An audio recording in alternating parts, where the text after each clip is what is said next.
Those are our middle names. My name is Amadi Baye Washington, and Sam's name is Sam Asa Pratt. Yeah, we've known each other since we were 6 years old, and we're lucky to be in this lifelong friendship, brotherhood, relationship that has turned into a professional collaboration.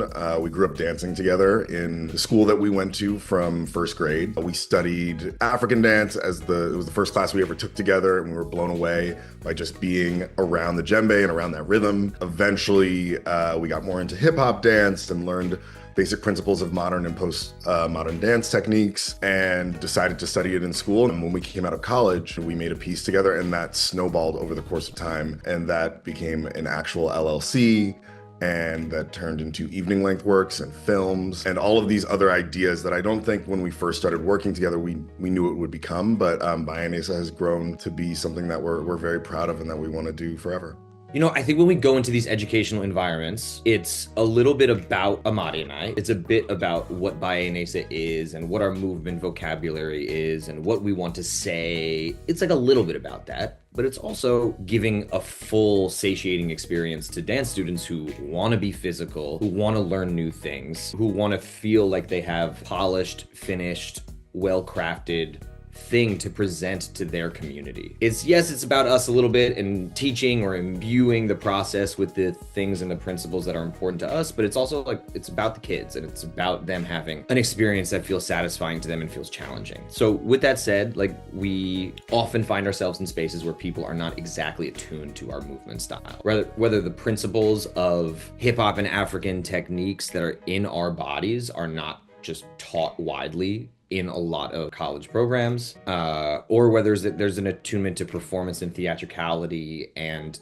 narrative storytelling that's also maybe not a part of just the rigor of technique classes. We try to bring those elements as much as we can in the condensed time that we have with those kids. Really, the things that we try to do are bring like the rigor, the aggression in our choreography, the fact that it's just like hard work, cardio wise, right? It's hard work partnering. It's hard work to move as quickly as we're asking these kids to move, and to do all of that with kindness and encouragement. Celebrate the different strengths in the room, and to bring ourselves and also invite the idiosyncratic things that makes each dancer special.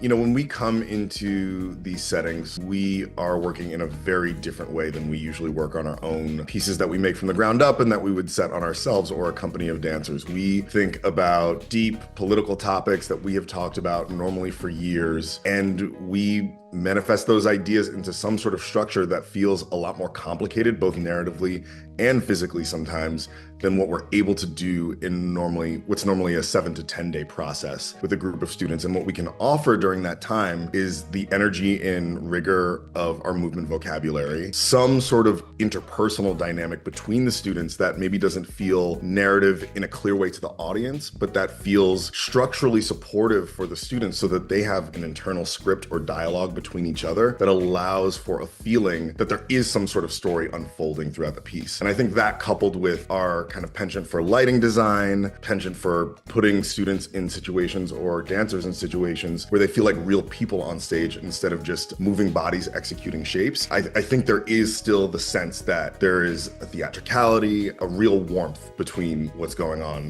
with the students on stage. Yeah, Sam, I'll let you pick up from there about the theme stuff.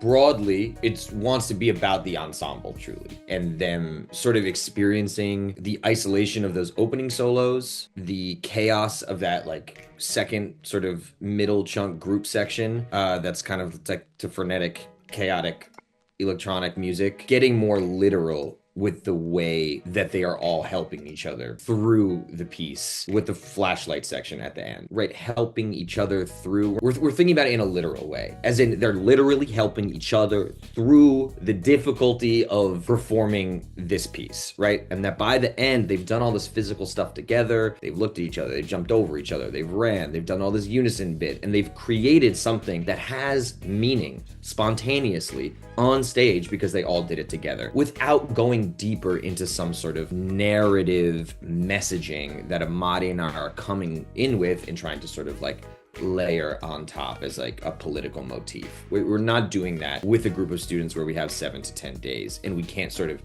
do justice to those kind of discussions or those kind of topics. And so instead we want it to really be about them helping each other get through this thing, and it gets more literal with that theme when they're literally helping each other see. But I hope that the students take away that rigor and kindness can exist alongside each other. And we say that all the time when we're in educational environments. It's important to push dancers physically and mentally and demand a lot of them and know that they can do more than they think they are capable of. And also there's a history in the dance community and in the arts world of punitive directors, people who yell at you or who are icy towards you for absolutely no other reason than their own insecurity and incompetence in a moment. Sam and I really try to reflect in those moments where we don't know what we want to do next, or where we are a little bit unsure of how to get somebody to go to a certain place physically, how to stay with them in a way that feels like we are holding their hand, but also maybe we're just like pulling that hand a little bit. I think that coupling of generosity